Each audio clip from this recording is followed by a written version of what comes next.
Hey, so today we're gonna go over how to get perfect exposure with S-Log3 and what is this dial and how can we use it to automatically get perfect exposure. It is something to learn and your image is not gonna look correct if you don't have perfect exposure. S-Log3 is a little bit different since it is an S-Log format. You have to overexpose your image to actually get perfect exposure. So real quick and dirty, if you don't wanna watch this video any further, to get perfect exposure with S-Log3, you're gonna wanna overexpose by 2 stops. There it is. If that helped, go ahead and subscribe. If you need a little bit more information, let's go a little bit more in depth. So how can you tell if you are overexposed or underexposed for that matter? If we take a look at our monitor here, in between the aperture and the ISO, there is another number. That number is for our metering and it represents our exposure. There's a little bit to unpack here. So if it is negative, that means that you're underexposed. If it is positive, that means you are overexposed.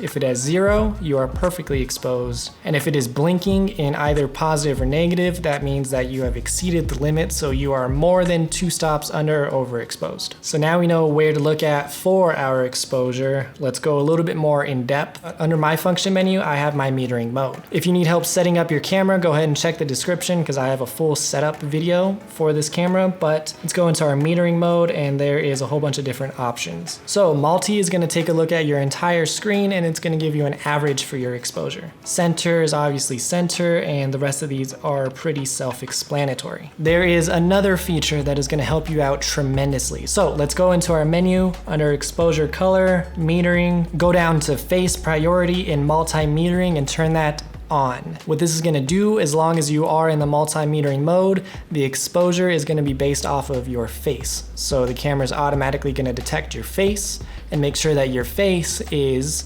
properly exposed. So it doesn't matter if your background is blown out or if it's super dark, your face is gonna be properly exposed. So this obviously is more helpful if you're vlogging or filming people, but it is a really good feature to point out. So now that we know about metering and exposure, how can we automatically get proper exposure for S-Log3? That has to do with this little dial.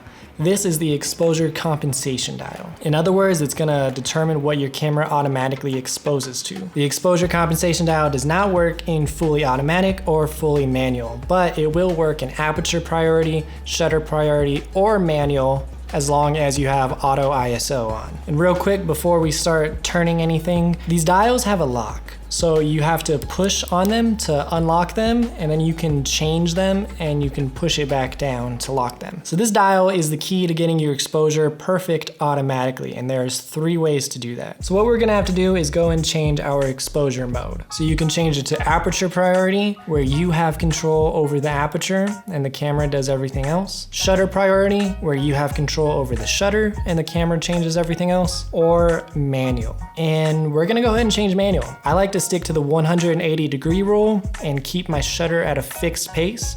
I also like to have full control over my aperture. That way things are nice and blurry in the background. I have some nice bokeh. So what we're gonna do is go to our ISO and change that to auto. So now the camera is in control of our ISO and it's just doing its thing. So now what we're gonna do is go to our exposure compensation dial and we're gonna make sure that this says +2 on it. And this is going to tell our camera that we always want our exposure to be +2. So you're gonna notice as I move my camera around, the ISO is changing, but the exposure is always staying at +2. And then obviously, since we turned on face priority and multi-metering, if we point the camera at our face, then it is automatically going to make sure that our face itself is perfectly exposed at +2, even if we change from very bright areas to very dark areas. So that is how to automatically get perfect exposure using S-Log3. If you want to know how to color grade S-Log3 to make your footage look really good, I also have a video for that, so check the description for that. But that's about it. So hopefully you enjoyed the video. Be sure to subscribe because I think I got some good videos coming up. And check the playlist because I have a lot of videos on this camera. But that's about it. All right.